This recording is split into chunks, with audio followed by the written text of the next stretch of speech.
Bonjour création de Dieu. Aujourd'hui, nous plongeons dans la vie et le destin fascinant des 12 apôtres de Jésus-Christ. Ce n'étaient pas des gens ordinaires, ils venaient d'horizons divers, pêcheurs, paysans, artisans, et ont tout quitté pour suivre leur maître. Ils furent témoins de la résurrection de Jésus et furent chargés de répandre l'Évangile dans le monde entier. Mais attendez, leurs témoignages ne se sont pas déroulés sans heurts. Ils ont affronté la persécution et le martyre, sacrifiant leur vie pour l'amour du Christ. Chacune de leurs morts est un témoignage poignant de leur loyauté et de l'extrême cruauté que l'humanité peut s'infliger. Maintenant, si vous pensez que leur vie s'est terminée d'une manière ordinaire, vous allez être surpris. Leurs histoires sont entourées de mystères, de controverses et de narrations absolument incroyables. Dans cette vidéo, nous plongeons dans tous les détails trouvés dans la Bible, ainsi que dans les informations fournies par l'Église et les historiens.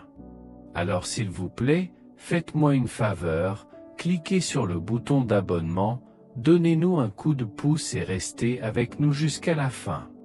Jean le Bien-Aimé, soulignons l'un de ses apôtres, Jean le Bien-Aimé. Il est une figure centrale et mystérieuse des récits bibliques, fils de Zébédée et de Salomé, et frère de Jacques, un autre apôtre. Imaginez ceci, un disciple si proche de Jésus qu'il est souvent appelé « celui que Jésus aimait ».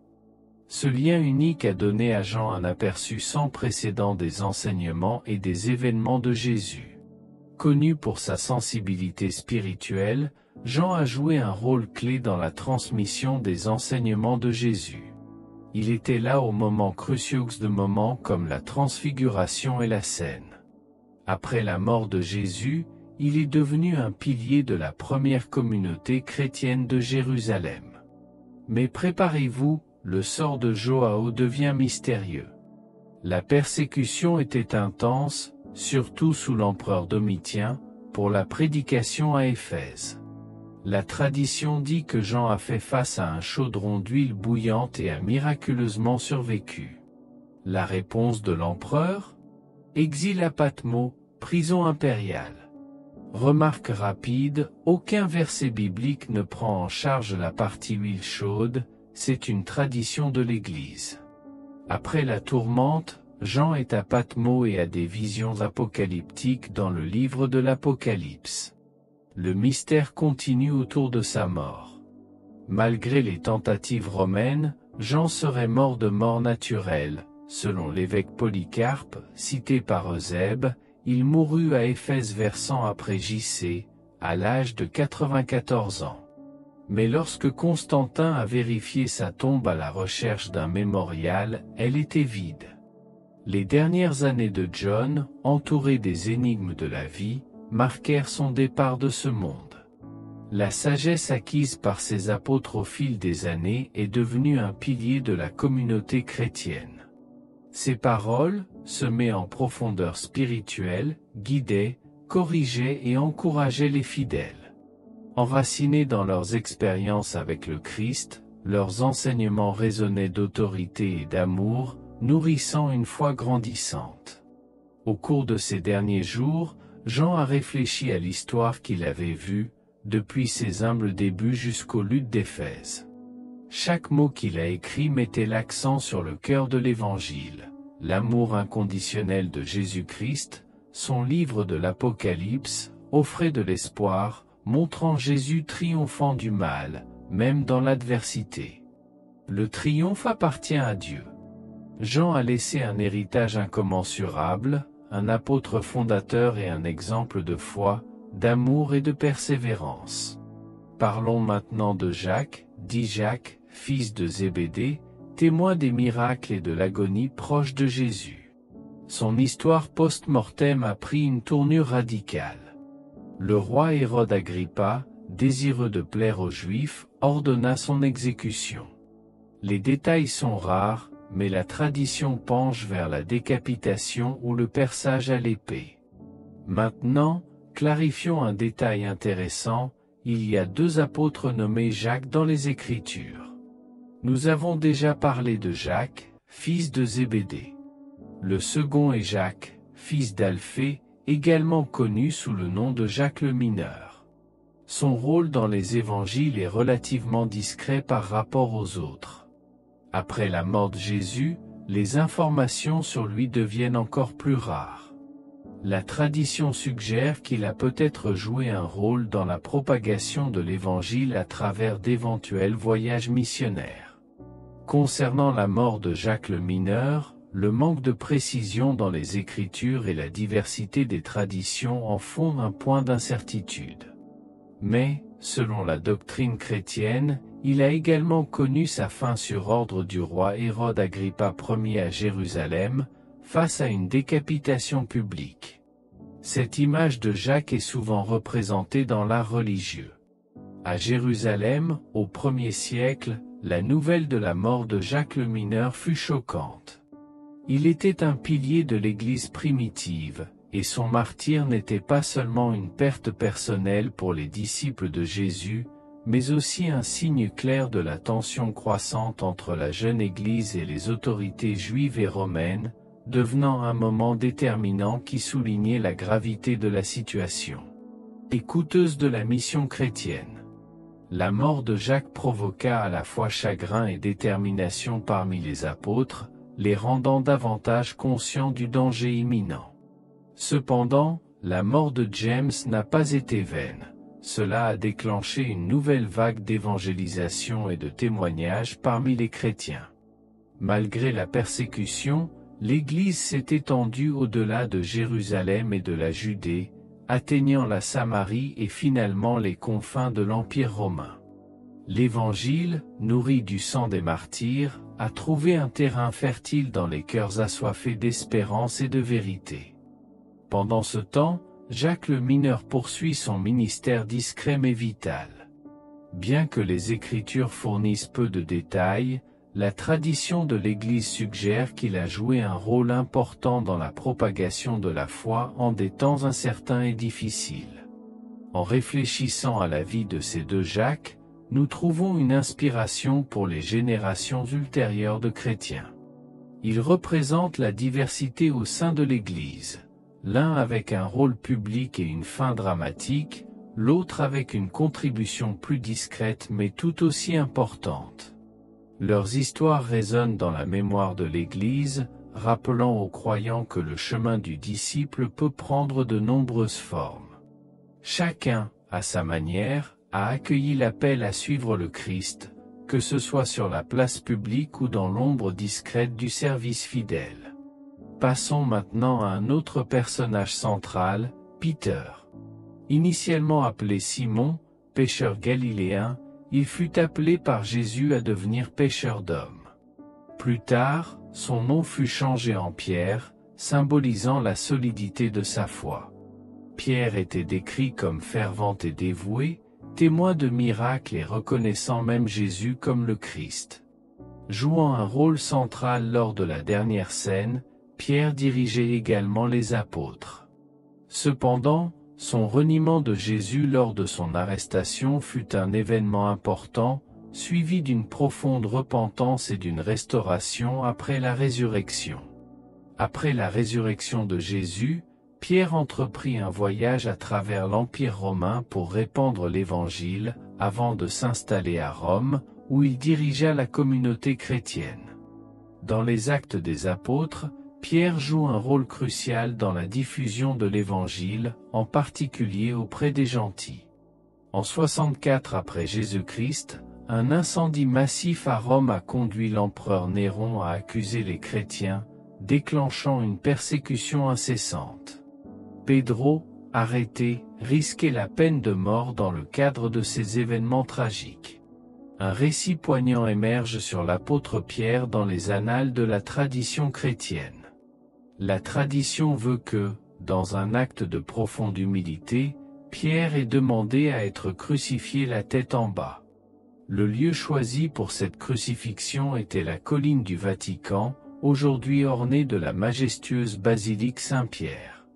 La crucifixion inversée de Pierre est devenue un témoignage courageux et final, signifiant sa foi inébranlable en Jésus-Christ à une époque de persécution. Les chrétiens ont été confrontés à la torture et à d'horribles exécutions. La décision de Pierre d'être crucifié la tête en bas, comme le raconte la tradition, n'était pas seulement un acte d'humilité mais un puissant témoignage de sa dévotion au Christ. Ce choix reflète la transformation profonde du pécheur impulsif sur les rives de la mer de Galilée au pilier de l'Église, un leader dont la foi a guidé d'innombrables autres alors que les flammes de la persécution brûlaient. La foi chrétienne s'est répandue avec encore plus de vigueur. Une flamme inextinguible défiant l'oppression et la mort. La mort de Pierre n'était pas la fin, mais un nouveau départ. Son parcours, marqué par le déni et la restauration, le courage et le sacrifice, continue d'inspirer et d'encourager les chrétiens à travers les siècles.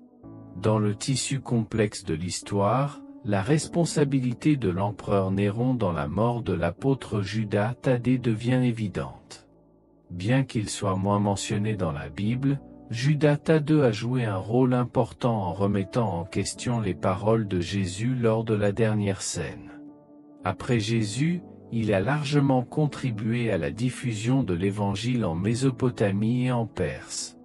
La tradition chrétienne propose différents récits sur la mort de Judas Thaddée, suggérant un possible martyre par lapidation ou par coup de hache. Quels que soient les détails, sa mort symbolise le dévouement et la fidélité au Christ, faisant de lui l'un des saints patrons des causes perdues, une lueur d'espoir dans les situations difficiles.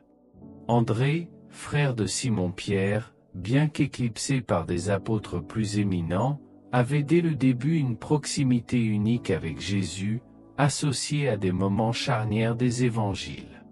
L'importance d'Andrew s'étend au fait qu'il est le fondateur de l'église de Constantinople. La tradition veut qu'il ait été crucifié à Patra, en Grèce, sur une croix en forme de X, connue plus tard sous le nom de croix de Saint-André. La crucifixion d'André, comme celle de Pierre, était un témoignage de l'indignité de mourir de la même manière que Jésus. Son héritage a perduré même après des siècles, et ses restes ont été transportés en Écosse, où il est vénéré. Philippe, appelé par Jésus de Bethsaïde, se retrouve impliqué dans des épisodes marquants, notamment le nourrissage miraculeux de la foule. Son évaluation logique des ressources matérielles contraste avec l'intervention divine de Jésus, mettant en valeur la perspective humaine face aux défis.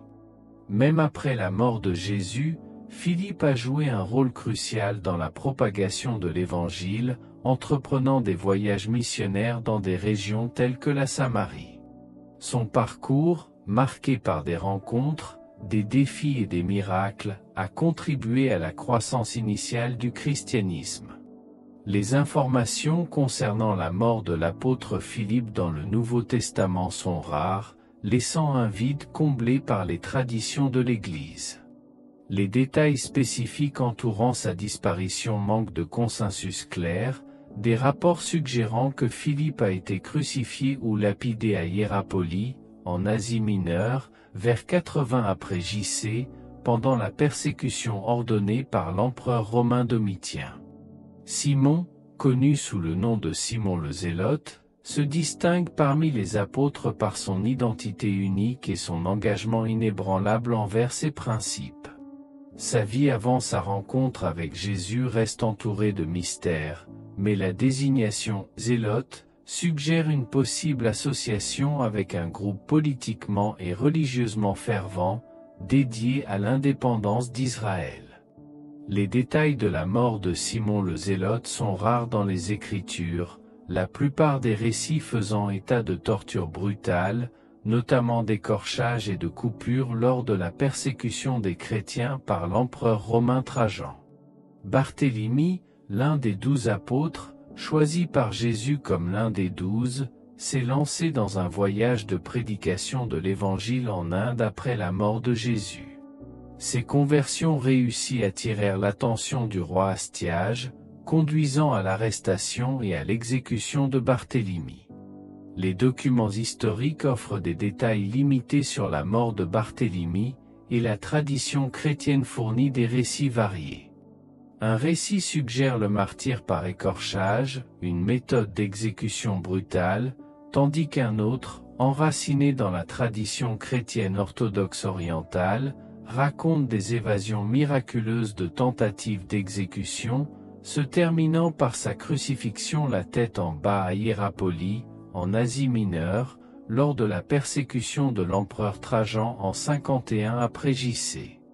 Barthélemy a enduré la terrible épreuve d'être écorché vif avant d'être crucifié la tête en bas.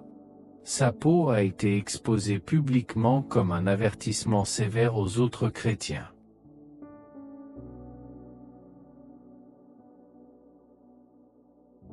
Matthieu, l'apôtre et évangéliste, à l'origine Lévi, collecteur d'impôts à Capharnaüm, a vu sa vie transformée lorsqu'il a été appelé par Jésus. Malgré le mépris social pour sa profession, la contribution durable de Matthieu fut l'Évangile, une partie fondamentale du Nouveau Testament. Selon les anciennes traditions chrétiennes, Matthieu a continué à prêcher après l'ascension de Jésus. La tradition largement acceptée autour de sa mort veut que Matthieu ait été martyrisé à Nabi, en Éthiopie, pendant la messe, tué par l'épée, témoignant de sa foi inébranlable en Jésus-Christ. Thomas, également connu sous le nom de Thomas l'Incroyant, l'un des 12 apôtres et connu pour son scepticisme, a exprimé des doutes sur la résurrection, ce qui lui a valu le surnom de Thomas l'Incrédule. Sa transformation s'est produite lorsqu'il a été invité par Jésus à toucher les blessures, ce qui a conduit à sa proclamation, « Mon Seigneur et mon Dieu ». Il existe peu d'informations sur la vie ultérieure de Thomas, les traditions chrétiennes suggérant une implication dans des missions en Inde. Selon ce récit, Thomas a rencontré le martyr par des lances à Chennai, en Inde, après une mission d'évangélisation réussie. Dans ce segment, nous approfondissons le récit de Judas Iscario, un nom enregistré dans l'histoire comme symbole de trahison dans les évangiles. Son rôle d'apôtre qui a trahi Jésus auprès des autorités religieuses a résonné à travers les siècles. La vie de Judas avant de devenir le disciple de Jésus reste entourée de mystères, et il partageait initialement un appel et un objectif commun avec d'autres disciples du Christ. L'épisode tragique s'est déroulé lors de la dernière scène, lorsque Satan est entré dans Judas, le forçant à trahir Jésus pour 30 pièces d'argent. La tristement célèbre identification de Jésus au chef religieux s'est produite par un baiser, marquant celui qui devait être arrêté. Les raisons de la trahison de Judas sont complexes, allant d'une éventuelle désillusion à des attentes non satisfaites concernant le royaume terrestre attendu. Après avoir réalisé les conséquences de ses actes, Judas a tenté de restituer les 30 pièces d'argent, mais rongé par la culpabilité et le remords, il a fini par se pendre. La tradition chrétienne met souvent en avant le sort de Judas comme un rappel poignant de la gravité de la trahison, éclairant l'interaction complexe entre le libre arbitre humain et le plan divin. La mort de Judas par pendaison, comme le décrivent les évangiles de Matthieu et des Actes, s'est produite dans un champ connu sous le nom de champ du sang ou champ du potier, acheté avec l'argent restitué. Ce champ, situé près de la vallée de Hinnom à Jérusalem, était initialement destiné à l'enterrement des étrangers et des criminels. Acquis par les chefs religieux pour enterrer les étrangers, il est devenu le champ du sang, symbolisant la trahison de Judas par l'effusion du sang. Jesus. En plus de son association avec la trahison, le champ est également devenu un emblème de repentance et de rédemption. Les récits du Nouveau Testament trouvés dans Matthieu 27 versets 3 et 5 et Actes 1 versets 18 et 19 diffèrent légèrement dans les détails mais convergent dans l'issue tragique. Dans Matthieu, Judas se repent, rend l'argent et se pend, tandis que dans Actes, sa chute entraîne la rupture de son corps. Malgré ces nuances, Les deux récits soulignent les profonds remords et le désespoir qui ont marqué la conclusion tragique de Judas. L'histoire de Judas nous rappelle solennellement les conséquences considérables de la trahison et le poids du regret sans la présence d'espoir et de pardon. Dans notre voyage à travers la vie et la destinée des 12 apôtres de Jésus-Christ, nous explorons les histoires de foi, de sacrifice et de dévouement inébranlable. De Jean le bien-aimé, avec sa proximité unique avec Jésus, à la trahison tragique de Judas Iscariote, chaque apôtre a parcouru un chemin marqué à la fois par la gloire et l'adversité.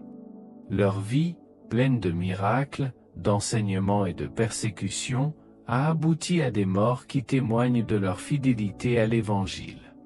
À travers leurs récits, nous voyons la complexité de la nature humaine, la profondeur du repentir et la force de la foi. Ils nous enseignent que malgré les échecs et les défis, la grâce de Dieu suffit à nous transformer en instruments de sa volonté. L'histoire de chaque apôtre, depuis son dévouement sacrificiel jusqu'à sa fin en martyr, a non seulement façonné les fondements de l'Église chrétienne, mais continue également d'inspirer des générations de croyants à vivre avec courage et conviction. La conclusion de leur vie terrestre n'était pas la fin, mais le début d'un héritage éternel qui résonne à travers les siècles, nous rappelant la promesse de rédemption et l'espérance que nous avons en Christ. Puissent leurs histoires nous motiver à porter notre croix dans la foi, sachant que, comme les apôtres, nous sommes appelés à être des lumières dans un monde qui aspire à la vérité de l'amour transformateur de Dieu. En réfléchissant à ces vies extraordinaires, nous sommes invités à regarder au-delà des luttes et des persécutions et à voir la beauté et la puissance de l'abandon total à Dieu. Puissions-nous trouver l'inspiration dans leur foi, leur courage et leur amour inébranlable pour Jésus, et que leurs histoires nous encouragent à poursuivre notre propre voyage spirituel avec un objectif et une passion renouvelée. Que la mémoire des 12 apôtres continue de nous guider vers une foi plus profonde et une vie dédiée au service du royaume de Dieu. Que Dieu vous bénisse ainsi que les votre familles.